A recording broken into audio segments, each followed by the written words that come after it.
Assalamualaikum warahmatullahi wabarakatuh. Sebelumnya, perkenalkan nama saya Nia Anggraini, NIM PO 71311210048, kelas D3 Gizi B. Di sini saya akan menjelaskan tentang hakikat kedudukan, bahasa, dan fungsi sejarah.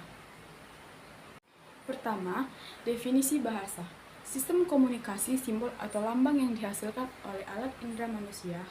Bahasa adalah sistem lambang bunyi yang arbitrer yang digunakan oleh para anggota kelompok sosial untuk bekerja sama, berkomunikasi, dan mengidentifikasi diri. Menurut Krab, 1997, 1. Bahasa adalah komunikasi antar kelompok masyarakat berupa simbol bunyi yang dihasilkan oleh alat ucap manusia. Jadi, bahasa merupakan hasil dari alat ucap manusia yang berfungsi sebagai alat komunikasi. Kemudian sejarah bahasa Indonesia. Pertama, bahasa Indonesia ternyata bersumber atau akar bahasa Indonesia adalah bahasa Melayu. Bahasa Melayu pada masa itu disebut lingua franca, bahasa perantara, atau yang dikenal dengan bahasa pergaulan untuk berbagai kegiatan yang ada di masyarakat, seperti perdagangan dan kebudayaan pada masa itu menggunakan bahasa Melayu. Alasan mengapa bahasa Melayu menjadi dasar bahasa Indonesia yaitu karena pertama, digunakan sebagai language French atau bahasa pergaulan. Yang kedua, demokrasi. Dan yang ketiga, bahasa kesusastraan. Fungsi utama bahasa Melayu. Pertama, bahasa kebudayaan. Yang kedua, bahasa perhubungan, yakni menghubungkan daerah-daerah sekitar daerah Melayu. Yang ketiga, bahasa perdagangan yang digunakan di saat perdagangan. Yang keempat, bahasa resmi kerajaan, yakni dibuktikan dari penemuan prasasti-prasasti yang ditemukan menggunakan bahasa Melayu.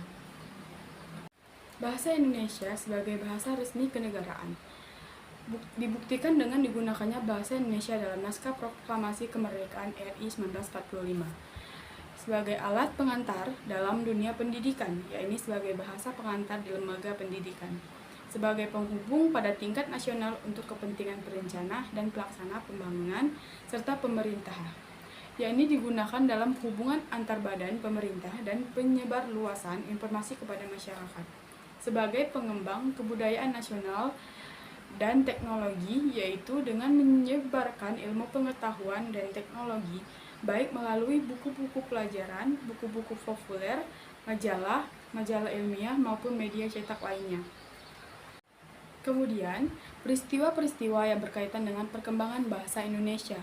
Yang pertama, tahun 1901 disusun ejaan 1, yaitu ejaan Van Okhuysen. Yang kedua, tahun 1908 berdiri Balai Pustaka. Yang ketiga, tahun 1928 penentuan bahasa nasional, yaitu dalam peristiwa Sumpah Pemuda. Yang keempat, tanggal 25 sampai 28 Juni 1938 Kongres Bahasa Indonesia 1 di Solo. Yang kelima, tanggal 18 Agustus 1945 diakui dalam UUD 1945 pasal 36 bahwa bahasa Indonesia adalah bahasa negara. Yang keenam, tanggal 19 Maret 1947, ejaan 2 dibuat menggantikan sebelumnya, yaitu ejaan Suwandi atau Republik. Yang ketujuh, tanggal 16 Agustus 1972, ejaan yang disempurnakan atau EYD diresmikan. Yang kedelapan, Kongres Bahasa Indonesia keempat berhasil membentuk Kamus Besar BI dan Tata Baku BI. Yang kesembilan, 2015 Pedoman Umum Ejaan Bahasa Indonesia. Selanjutnya, beberapa fungsi dalam bahasa Indonesia. Yang pertama, fungsi bahasa Indonesia baku. Sebagai pemersatu dalam hubungan sosial antar manusia, sebagai penanda kepribadian mengungkapkan perasaan dan jati diri. Yang ketiga, sebagai penambah wibawa menjadi komunikasi yang santun. Dan yang terakhir, sebagai kerangka acuan dengan tindak tutur yang terkontrol. 2.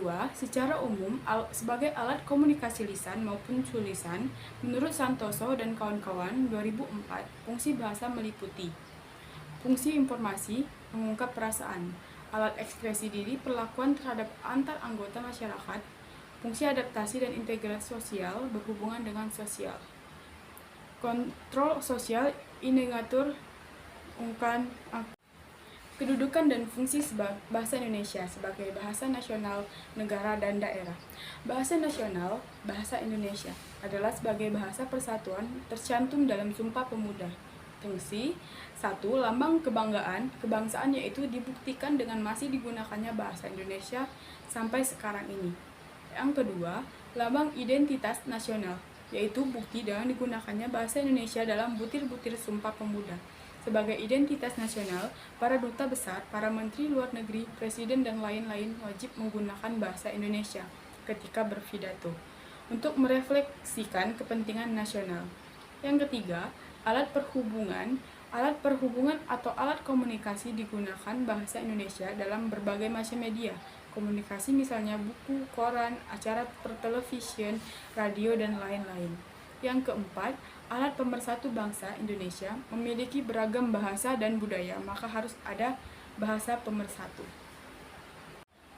Sifat-sifat bahasa terbagi menjadi 12. Yang pertama, bahasa itu adalah sebuah sistem yang dimaksud yakni susunan teratur berpola yang berbentuk keseluruhan yang bermakna atau berfungsi. Yang kedua, bahasa itu berwujud lambang dengan berbagai seluk-beluknya. Orang dalam budaya kajian ilmu semiotikah. Dalam semiotika dibedakan adanya beberapa tanda, yaitu tanda sight, lambang atau simbol, sinyal, gejala, gerak isyarat, kode, indeks, dan ikon. Bahasa itu berupa bunyi. Bunyi adalah bunyi yang dihasilkan alat ucap manusia, tetapi juga tidak semua bunyi yang dihasilkan oleh alat ucap manusia termasuk bunyi bahasa. Yang keempat, bahasa itu bersifat arbitrer. Kata arbitrer biasanya diartikan sewenang-wenang, berubah-ubah, tidak tetap manazukah. Yang dimaksud dengan istilah arbitrer itu adalah tidak adanya hubungan wajib antara lambang, bahasa dengan konsep atau pengertian yang dimaksud oleh lambang tersebut. Yang kelima, bahasa itu bermakna.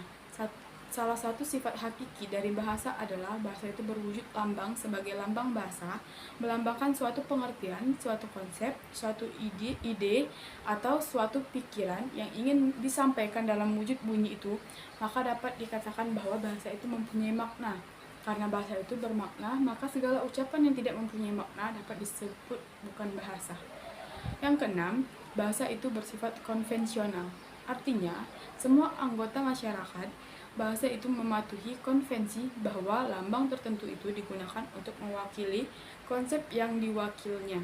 Yang ketujuh, bahasa itu bersifat unik. Artinya setiap bahasa mempunyai ciri khas sendiri yang tidak dimiliki oleh bangsa lain.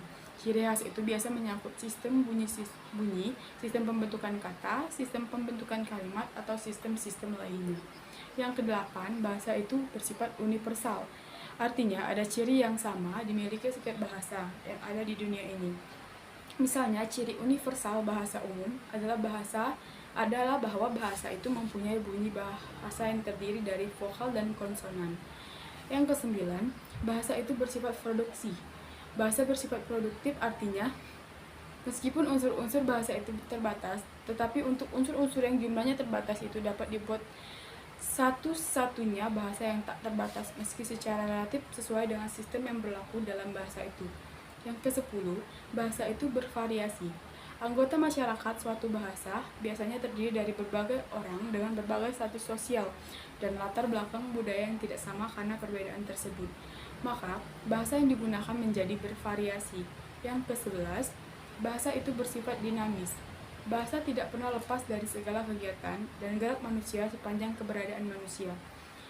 Sebagai makhluk yang berbudaya dan bermasyarakat, karena ketertarikan dan keterkaitan bahasa itu dengan manusia, sedangkan dalam kehidupan di dalam masyarakat kegiatan manusia selalu berubah, maka bahasa menjadi ikut berubah menjadi tidak tetap menjadi dinamis. Yang terakhir, 12, bahasa itu manusiawi. Alat komunikasi manusia berbeda dengan binatang. Alat komunikasi binatang bersifat tetap statis, sedangkan alat komunikasi manusia yaitu bersifat produktif dan dinamis, maka bahasa bersifat manusiawi. Dalam arti bahasa itu hanya milik manusia dan hanya dapat digunakan oleh manusia. Undang-Undang Bahasa. Sejak 9 Juli 2009, keberadaan dan penggunaan bahasa Indonesia sudah diatur dalam Undang-Undang Nomor 24 Tahun 2009 tentang bendera, bahasa dan lambang negara, serta lagu kebangsaan. Mungkin itu saja pemaparan materi dari saya. Lebih dan kurang saya mohon maaf. Kepada Allah saya mohon ampun. Saya akhiri. Wabillahi taufiq wal hidayah. Wassalamualaikum warahmatullahi wabarakatuh.